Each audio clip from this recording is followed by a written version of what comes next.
नमस्कार, जय भीम।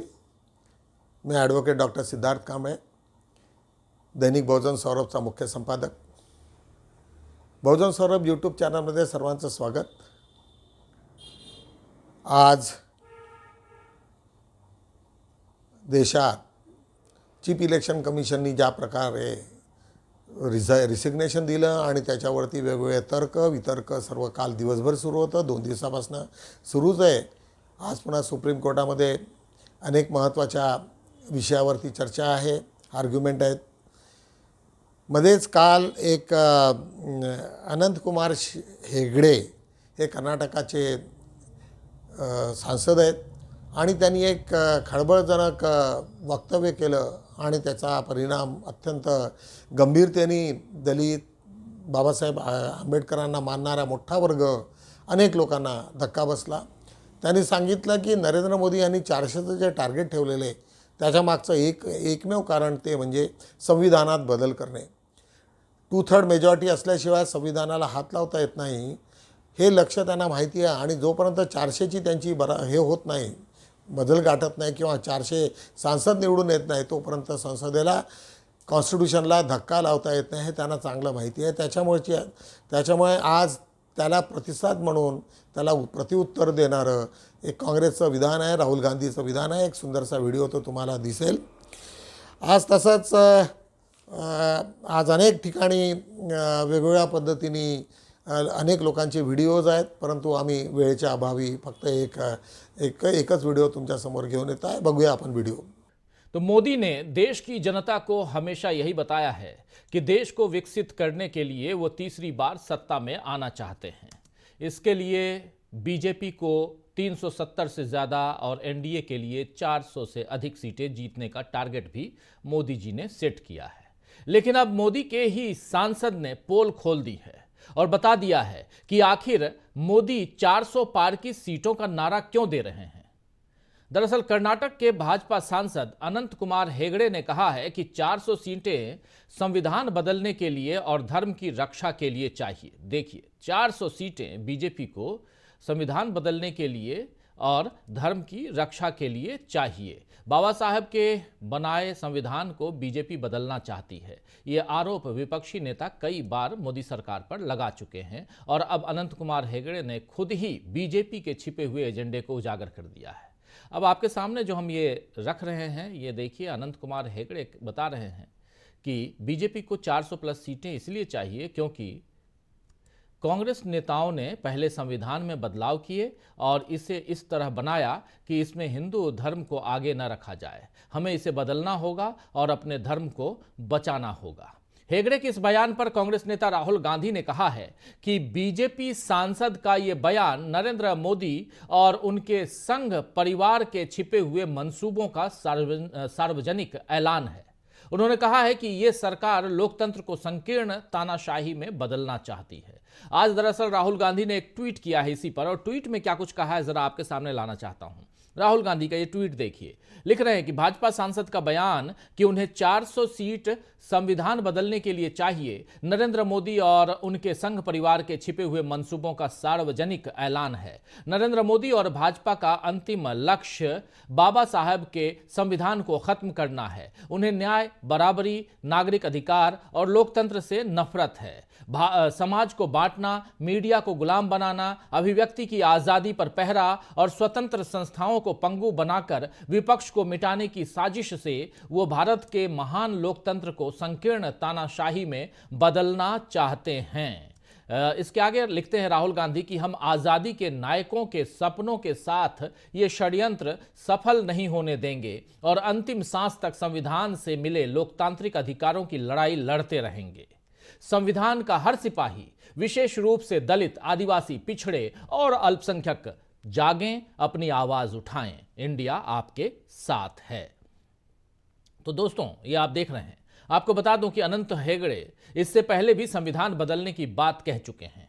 हालांकि पिछले साल दिसंबर में मोदी ने संविधान में संशोधन की किसी भी बात से इनकार कर दिया था, आपको याद होगा, और उसे निरर्थक बताते हुए खारिज कर दिया था और कहा था कि उनकी सरकार ऐसा नहीं करेगी। लेकिन सवाल यह है कि क्या मोदी की बातों पर भरोसा किया जा सकता है? क्योंकि बीजेपी एक के बाद एक झूठ को ही आगे बढ़ा रही है। आपको याद होगा, ये बात यहां क्यों रख रहा हूं, उसको तार्किक तौर पर तथ्यों के साथ प्रूफ कर रहा हूं कि मोदी की बातों पर कैसे भरोसा किया जाए, बीजेपी की बातों पर कैसे भरोसा किया जाए। चलिए देखिए, 2 एग्जाम्पल आपके सामने रखना चाहता हूं। कुछ दिनों पहले बीजेपी के चुनावी विज्ञापन की तरफ हम बढ़ते हैं। बीजेपी का एक चुनावी विज्ञापन आया जिसमें 2G घोटाले का जिक्र था और उसकी याद दिलाई गई कि 2G इसको मत भूलिए, देश भूल जाएगा अगर 2G को तो बहुत बड़ा देश में तूफान मच जाएगा, यानी कि देश गलत दिशा में चला जाएगा फिर से। जबकि अदालत ने उसी 2G केस को, अदालत ने कांग्रेस को ऐसे किसी भी आरोप से 2G के मामले में मुक्त कर दिया था, वरी कर दिया था।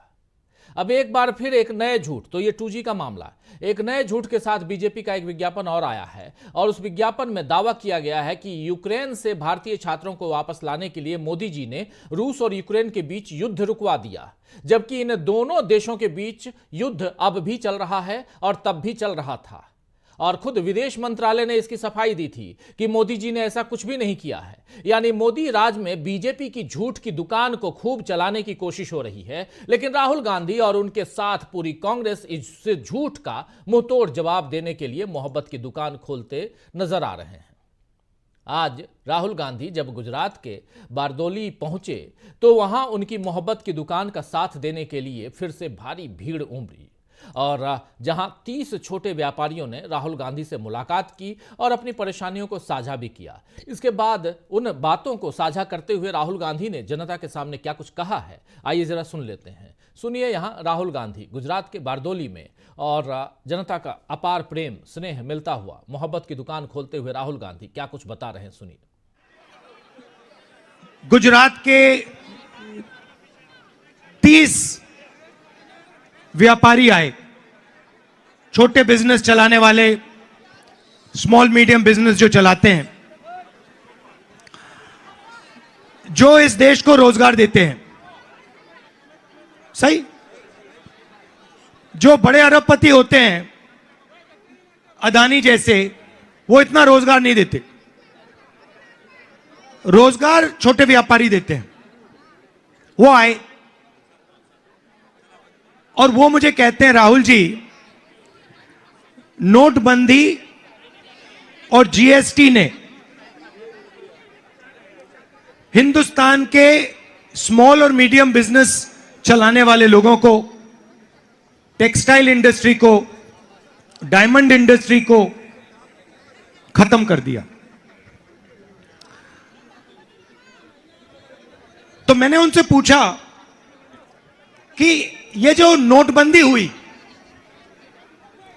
जो जीएसटी लागू की गई, इसका लक्ष्य क्या था? और उन्होंने 1 सेकंड में मुझे जवाब दिया कि राहुल जी, लक्ष्य जीएसटी का, नोटबंदी का, हिंदुस्तान के छोटे व्यापारियों को खत्म करने का था। किसान से बात करता हूं तो किसान कहते हैं, जो 3 कानून, काले कानून किसान के खिलाफ बनाए गए, उसका लक्ष्य किसान को खत्म करने का था। तो सुन रहे थे आप राहुल गांधी को, और गुजरात में जबरदस्त भीड़ अपनी बात यहां रखते हुए, चाहे जीएसटी का मामला हो, चाहे किसानों के आंदोलन का मामला हो, इन तमाम मसलों को यहां उठाते हुए राहुल गांधी। वहीं आज इधर हरियाणा में बीजेपी सांसद ब्रिजेंद्र सिंह ने भी कांग्रेस का हाथ थाम लिया है और बता दिया है कि उन्हें बीजेपी से नहीं बल्कि कांग्रेस से मोहब्बत है। आइए जरा सुन लेते हैं। जहां तक अरुण गोयल जी के इस्तीफे की बात है, ताज्जुब की बात है कि वेस्ट बंगाल को लेकर उस संदर्भ में ये इस्तीफा दिया गया।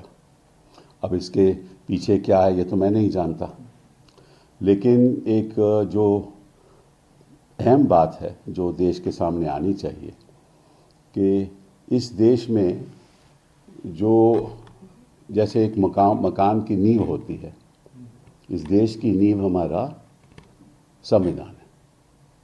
लोकतंत्र की नींव संविधान है और संविधान के 3 स्तंभ होते हैं।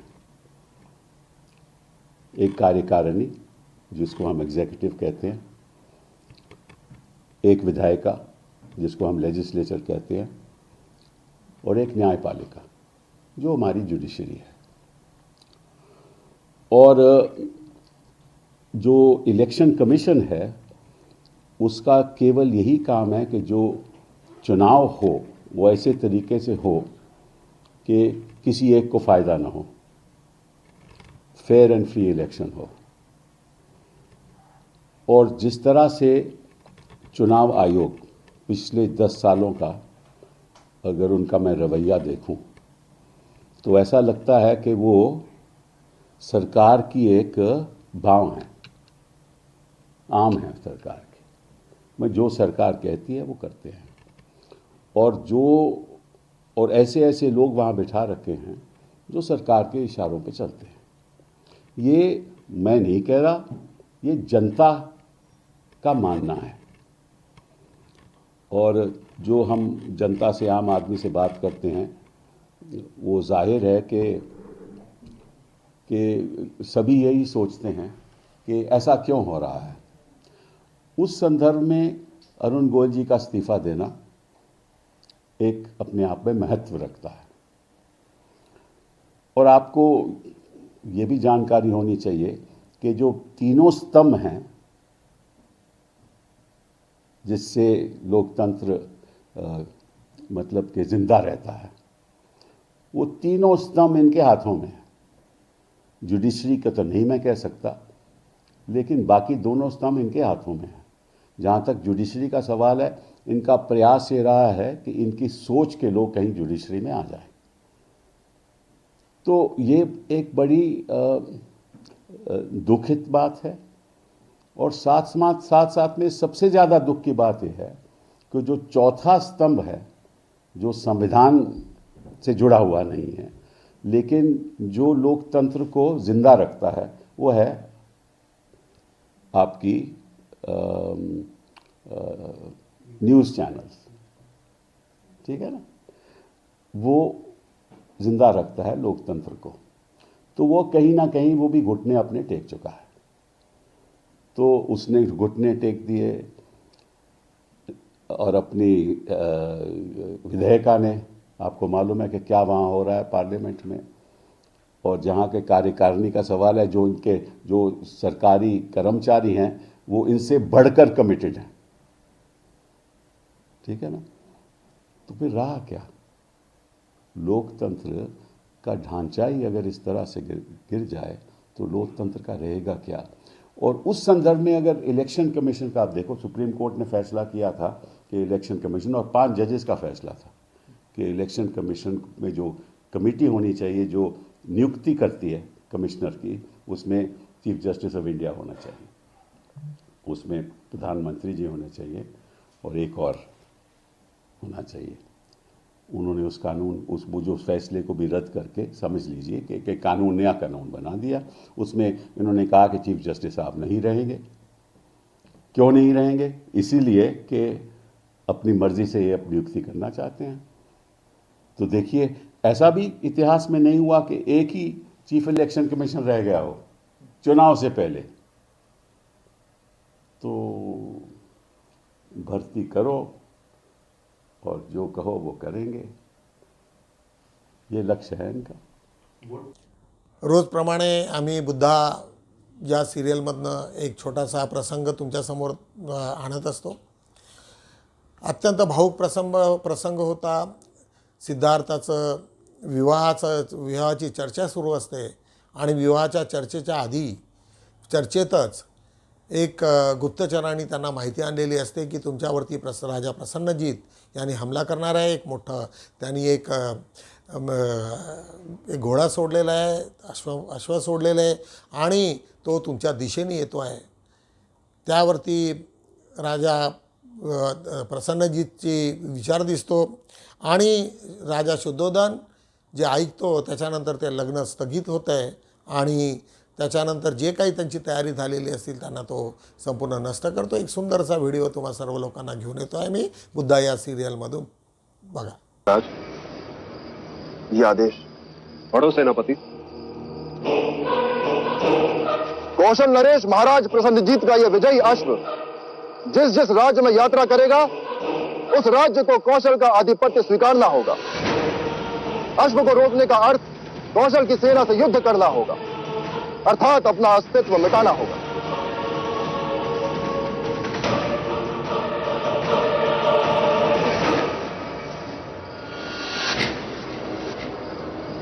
कौशल नरेश महाराज प्रसन्नजीत की, महाराज प्रसन्नजीत की, महाराज प्रसन्नजीत की, महाराज प्रसन्नजीत की, महाराज प्रसन्नजीत की, महाराज प्रसन्नजीत की, महाराज प्रसन्नजीत की, महाराज प्रसन्नजीत की, महाराज प्रसन्नजीत की.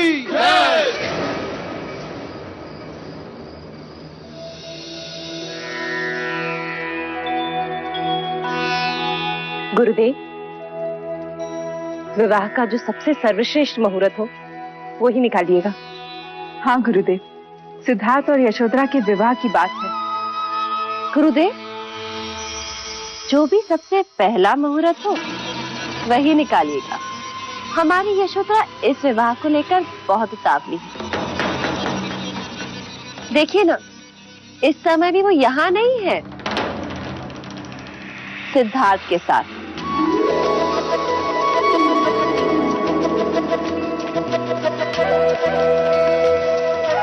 सिद्धार्थ, क्या कर रही हो बेटा? तुमसे बदला ले रही हो. अरे वो तो पैसे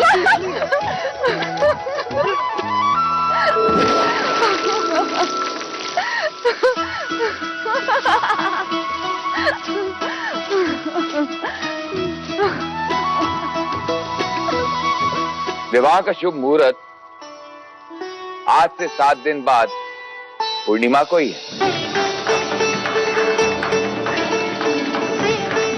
बधाई हो. बधाई हो. बधाई हो महाराज. बधाई हो. बधाई हो दीदी. बधाई बधाई हो. बधाई. बधाई हो महाराज. बधाई बधाई हो. अनुज, आज कपिल वस्तु नगर में मिठाइयां बांटो, बजाओ गगन ढोल, घोषणा करो कि कल से 7 दिनों तक सारा कपिल वस्तु और देवदा विवाह के बाराती होंगे. अवश्य. ऐसा आमंत्रण तैयार करो कि भारतवर्ष का कोई भी राजा युवराज के विवाह में आने का लालच रोक न सके. इस बार कौशल नरेश प्रसन्नजीत, मगध नरेश, महाराज बिंबिसार और वैशाली के लिच्छवी सारे एक साथ कपिल वस्तु के अतिथि होंगे. बधाई हो.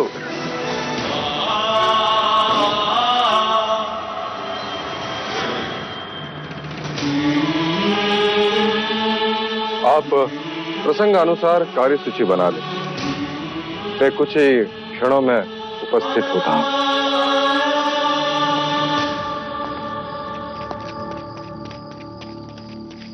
महाराज, गुप्तर आर्यक का प्रणाम स्वीकार करें.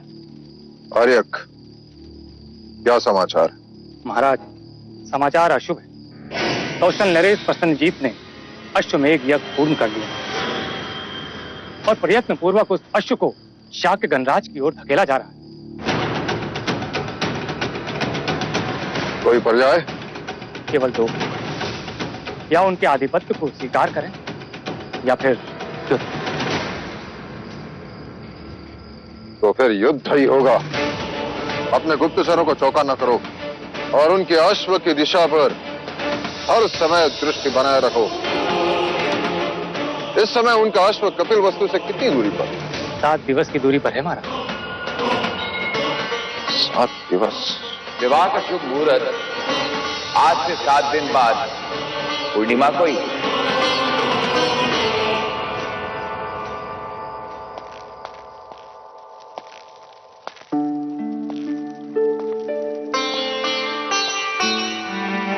कुछ ही देर में उपस्थित होता हूँ कहकर आप अचानक कहाँ चले गए भैया?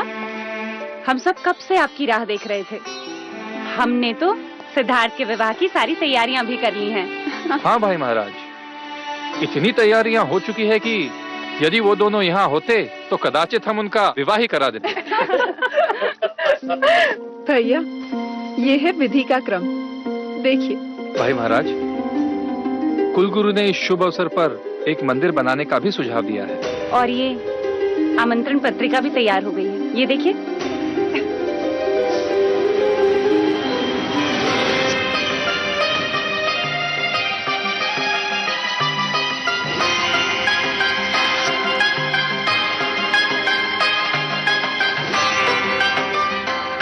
देव, आमंत्रण विवाह का नहीं, युद्ध का होगा।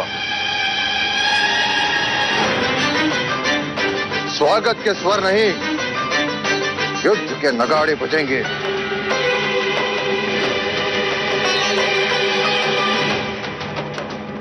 महाराज, ये आप क्या कह रहे हैं?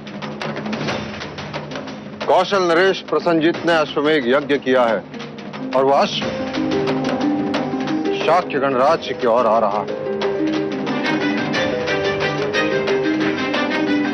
राजा दंडपानी, हमें विवाह स्थगित करना होगा।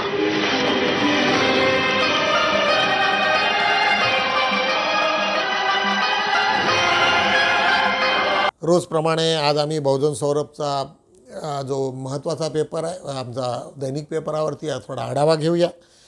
आज पेपरचा आढावा आम्ही संविधानातील हिंदू विरोधी बदल करण्यासाठी घटना दुरुस्ती करणार। आज अनंतकुमार हेगडे यांचं भाष्य, त्याच्यावरती अनेक लोकांना एकदम शॉक बसलेला आहे। आज आम्ही फ्रंट पेजवरती ती बातमी घेतलेली आहे। आज त्याच्या शेजारी आम्ही काँग्रेसच्या 32 नेत्यांनी घेतला मोठा निर्णय। राजस्थानची बातमी आहे, तिथे अनेक लोक मोठे जे लीडर होते त्यांनी BJPमध्ये प्रवेश घेतला, अशी ती बातमी आहे। आज त्याच्याच शेजारी आम्ही ईडीकडून सुभाष यादवला अटक, 2 कोटीची रोकड जप्त, ही बातमी बिहारची आहे। बिहारमध्ये ईडी सातत्यानं गव्हर्नमेंट अनस्टेबल करण्याच्या विचारात आहे। तिथे BJP लालू प्रसाद यादव यांची पार्टी RJDवरती हमला करते आहेत। एक त्याच्या समोर मनोज जरांडे पाटील यांची आम्ही बातमी घेतलेली आहे। त्यांनी असं बोललात की देवेंद्र फडणवीस सर्वात मोठी चूक करतायत, त्यांच्यामुळे मोदींचा करेक्ट कार्यक्रम होणार, कारण मोदीचा करेक्ट कार्यक्रम होऊ नये अशा पद्धतीची भूमिका मनोज जरांगे पाटील यांची होती। ही एक बातमी आज आम्ही त्याच्यात टाकलेली आहे। बार्टीच्या स्पर्धा परीक्षा केंद्रांना टाळे। आज बार्टीला एक मोठ्या प्रमाणामध्ये स्पर्धा परीक्षा होणार होत्या, परंतु त्या स्थगित झाल्याची बातमी आहे। आज बघूया, नवरा मोदी म्हणत असेल तर जेवण देऊ नका, अरविंद केजरीवाल यांचा महिलांना सल्ला। एक दिल्लीची बातमी आहे। दिल्लीमध्ये अरविंद केजरीवाल आज पहिल्यांदा ते पर्सनल मोदींवरती अटॅक करत असतात, ते तुम्हाला माहिती आहे। आणि त्यांनी हा अटॅक इतका मोठा केला की स्त्रियांना त्यांनी संबोधित केलं की नवरा जर मोदी करत असेल तर त्याला जेवण देऊ नका। म्हणजे अत्यंत इतकं कठोर बोलणं अरविंद केजरीवालचं हे महत्त्वाचं मानलं जातं। भाजपचे खासदार बिरेंद्र सिंग यांचा काँग्रेसमध्ये प्रवेश एक चांगली बातमी आहे। आणि माजी मंत्री होते वीरेंद्र सिंग यांनी काँग्रेसमध्ये प्रवेश घेतला। आज विनम्र अभिवादन स्मृतिशेष राजेश किसनजी गोंडाने, त्याच्यानंतर विनम्र अभिवादन स्मृती द्रौपदाबाई तिरपुडे, बहुजन सौरभकडनं त्यांना अभिवादन। मैत्रेय शैक्षणिक संस्था ही महाराष्ट्रातील सर्वोच्च प्रतिष्ठेचे शाहू फुले आंबेडकर पारितोषिकाची मानकरी। आज तो कार्यक्रम झाला आहे नागपूर इथे। संस्थेच्या शिरपेचात आणखी एक मानाचा तुरा, इंजिनियर मदन माटे यांचं वक्तव्य। आज पान 2 वरती बघूया। आजचा आमचा अग्रलेख, लोकांपेक्षा EVMच्या निवडणुका ह्या मोठ्या आहेत का? म्हणजे EVM मोठा आहे की लोकांच्या निवडणुका मोठा आहे, या पद्धतीचा आहे आज आमचं टायटल। ब्रीदवाक्य आहे, योग्य वेळेची वाट पाहणे थांबवा, कारण योग्य वेळ कधीच येत नाही। अत्यंत महत्त्वाचं आहे। त्याच्या शेजारी जगप्रसिद्ध सांची स्तूप, स्त्री पुरुष समतेचा संदेश, आमचे मित्र भूपेंद्र गणवीर हे सातत्यानं तिथे धम्मसहलला गेलेले आहेत. धम्मसहल 11वा भाग त्यांनी ते लिहिलेला आहे आणि त्याचा सर्व इतिहास लिहिला की साचीचा इतिहास हा त्यांनी त्याच्यात मांडलेला आहे. अत्यंत चांगला लेख आहे. आज बघूया त्याच्याच खाली वंचित बहुजन आघाडी नेतृत्व बहुजनाचे आशेचा किरण लक्ष्मण बोरकर यांचा लेख आहे. परंतु आज जी परिस्थिती आहे त्याच्यामुळे आज वंचित बहुजन ह्यांचं काय म्हणणं आहे ते अजूनपर्यंत कळलं नाही. परवा एक व्हिडिओ मी पाहिला मुंबई इथे आणि त्यांनी लोकांना सांगितलं की आमचं जर नाही ऐकलं तर आम्ही वेगळे लढू. अशा पद्धतीचं भाष्य अत्यंत खेदजनक आहे आंबेडकरी जनतेला. कारण तुम्हा सर्व लोकांना माहिती आहे मागच्या 20-25 वर्षाचा इतिहास प्रकाश आंबेडकरांचा आणि काय होत असते आणि लोक काय त्याला हे करत असतात. अनेक व्हिडिओ आहेत की त्यांच्या जिथे जिथे सभा होतात तिथे BJPच्या सर्व त्याचा कार्यक्रम उचलून धरतात. वेळच सांगेल काय होईल ते. आता त्याच्याच खाली आज आमचे मित्र नागेश चौधरी यांचा सुंदरसा एक लेख राष्ट्रीय स्वयंसेवक संघ नाझिझम आणि फॅसिझमच्या आधारावरती आहे. ते सातत्यानं हिंदुत्ववादी संस्थेवरती अटॅक करत असतात, आक्रमण करत असतात. बहुजन संघर्ष हा मोठा त्यांचा 30 वर्षापासून त्यांनी डॉक्टर बाबासाहेब आंबेडकर बुद्धाचे विचार हे OBCला नेण्याचं मोठं काम केलेलं आहे. अत्यंत सुंदर प्रभावी लिहत असतात. सर्वात मोठं आज एवढे 30 वर्ष चालणारं एक पाक्षिक त्यांच्यात ते आहेत आणि ते सातत्यानं हिंदू धर्मावरती आणि तिथल्या रूढी परंपरावरती आक्रमण करत असतात. आज त्याच्याच बाजूला डॉक्टर बाबासाहेब आंबेडकर आणि जागतिक महिला दिवस याच्यावरती एक सुंदरसा लेख बहुजन सौरभच्या सौजन्यानं दिलेलं आहे. बचाव म्हणजे नेमकं काय पान नंबर 3मध्ये बघूया. काय म्हणजे संविधान बचाव म्हणजे काय करायचं हे असं म्हणजे जे आत्ता मी बोललो की हेडगे सांसद त्यांनी सांगितलं की संविधान म्हणजे हे जर त्या लोकांनी जर 400 EVMच्या माध्यमातून जर तेवढा मोठी संख्या निवडून आणली तर हे संविधान जेवढे आजपर्यंत जे झालेलं आहे आजपर्यंत आमची जी प्रगती झाली ती संपूर्ण नष्ट होईल. ही भीती आहे. म्हणूनच संविधान वाचवण्याची जी भाषा आम्ही करत असतो ती अत्यंत महत्त्वाची आहे. श्रावण देवरे यांचा हा सुंदरसा लेख अत्यंत महत्त्वाचा आहे. सातत्यानं ते पॉलिटिकली याच्यावरती लिहित असतात. आज बघूया अजूनही लोकशाही वाचवू शकता विनोद सदावर्ते यांचा लेख सुंदर आहे. डेमोक्रेसीच्या काय काय पैलू असतात आणि आम्हा लोकांना काय करायला पाहिजे आम्ही सातत्यानं सांगत असतो की जर वाटत असेल तर आमचे व्हिडिओ जास्तीत जास्त स्प्रेड करा जेणेकरून लोकांना जागृती होईल. आज त्याच्याच खाली OBC आरक्षणात मराठा भागीदाराची मागणी. आज OBCचं तुम्हा सर्व लोकांना माहिती आहे जरांगे पाटील हे सातत्यानं मराठा आंदोलनाच्या बाबतीत बोलत असतात आणि लिहत असतात, उपोषणं करत असतात आणि त्यांना पुन्हा OBCचं आरक्षण पाहिजे. आज खऱ्या अर्थानं ज्या महत्त्वाच्या जेवढ्या जागा असतील तर त्या ब्राह्मणांच्या नंतर मराठा यांच्याचकडे आहेत तरी त्यांना आरक्षण OBCचंही आरक्षण पाहिजे अशा पद्धतीची भूमिका आहे. त्यामुळे अनेक लोक नाराजही आहेत. OBCचे लोक यावेळेस त्यांनी ठरवलेलं आहे की आम्ही कुठल्याही मराठा माणसाला आम्ही होट देणार नाही. आज त्याच्याच खाली एक लोकशाही मूल्य रुजवण्यासाठी बुद्ध धम्माचा स्वीकार डॉक्टर प्रदीप आगलावे. काल एक मुंबई इथे काल एक सभा झाली त्या सभेत मी पण हजर होतो. एक शुक्राचार्य गायकवाड यांच्या 5 पुस्तकांचं उद्घाटन झालं म्हणजे समारंभ होता आणि अत्यंत त्यावेळेस प्रखर नेते अनेक लोक होते. रूपवते यांचे सुपुत्र ॲडव्होकेट ह्यांनी सुंदरसं तिथे मार्गदर्शन केलं आणि त्या कार्यक्रमामध्ये आमचे प्रदीप आगलावे सरांनी एकदम प्रखरपणे सरकारवरती हल्ला केला आणि लोकांना आता सध्या ज्या परिस्थितीची जाणीव करून दिलेली आहे. त्याच्याच खाली आज आम्ही पुरुषप्रधान संस्कृतीमधून स्त्रियांनी आपली सुटका करणे गरजेचे आहे. भिक्षुनी सुनीती महाथेरो यांचं आव्हान नागपूरची बातमी आहे. अंगणवाडी सेविकांनी घेतले जादूटोणा विरोधी कायद्याचे प्रशिक्षण. नागपूरमध्ये एक मोठं प्रशिक्षण शिबिर घेतलं होतं आणि त्याच्यामध्ये सर्व लोकांनी त्याचा लाभ घेतला. EVM बंद करून बॅलेट पेपरवर निवडणूक घ्या, अकोल्याची बातमी आहे. तिथे लोकांनी मोठं एक निवेदन दिलेलं आहे. अनेक ठिकाणी निवेदनामुळे सरकारचे जे काही असतात पोलीस डिपार्टमेंटचे लोक ते निश्चितच सेंट्रल गव्हर्नमेंटला स्टेट गव्हर्नमेंटला त्याची जाणीव करून देत असतात आणि लॉ अँड ऑर्डरचं जर सिच्युएशन निर्माण झाली तर त्याच्यासाठी सरकार ही सातत्यानं त्याच्यावरती लक्ष ठेवून असते. त्याच्यामुळे असे निवेदनं देणं अत्यंत महत्त्वाचं आहे आणि आम्ही निश्चितच त्याचं स्वागत करतो. वाहन मालकांकडून एंट्री जमा करणाऱ्या दलालांना डबल लाभ, एक बातमी आम्ही घेतलेली आहे भिवापूरची. भिवापूरमध्ये ज्या पद्धतीचा काळा बाजार सुरू आहे त्याची आम्ही बातमी घेतलेली आहे. त्याच्याच शेजारी तज्ज्ञ डॉक्टरांकडून रोगनिदान व औषधाचे वाटप, उमरखेड इथे इथली बातमी आहे. त्याच्याच खाली आज आम्ही जागतिक महिला दिन आणि सावित्रीबाई फुले अभिवादन, आज अनेक ठिकाणी सावित्रीबाई फुले अभिवादन आणि जागतिक महिला दिनाचे कार्यक्रम झालेले आहेत. त्यात प्रामुख्यानं इंडियन अलायन्स मुवमेंट, संविधान परिवार, स्त्री पुरुष समानतेशिवाय समाजाचा विकास होऊ शकत नाही, प्राचार्य गारिट, नवनिर्माण व निर्मात्यांची संख्या संस्था नागपूर, मृद सर्वेक्षण अधिकारी शुभांगी जुनघरे यांचा सत्कार, भारतीय बौद्ध महासभा, BRSP अशा अनेक संस्थांनी हा कार्यक्रम साजरा केला. अशा रीतीने आम्ही बहुजन सौरभचे 4ही पानाचा आढावा घेतलेला आहे. मी तुम्हा सर्व लोकांना रोजप्रमाणे आजही निवेदन करेल की आज परिस्थिती अत्यंत गंभीर आहे, लोकांनी संवेदनशील आहे. BJPनी ज्या पद्धतीने अटॅक सुरू आहे आणि जर त्यांचा 400चा जर आकडा त्यांनी तिथपर्यंत गाठू शकले तर आपलं सर्व संविधान, बाबासाहेबांची सर्व मेहनत संपूर्ण नष्ट होईल. म्हणून कमीत कमी आपल्याला जे शक्य होत असेल ते व्हिडिओ जास्तीत जास्त लोकांपर्यंत पाठवा, लाईक करा, छोट्या मोठ्या जाहिराती द्या.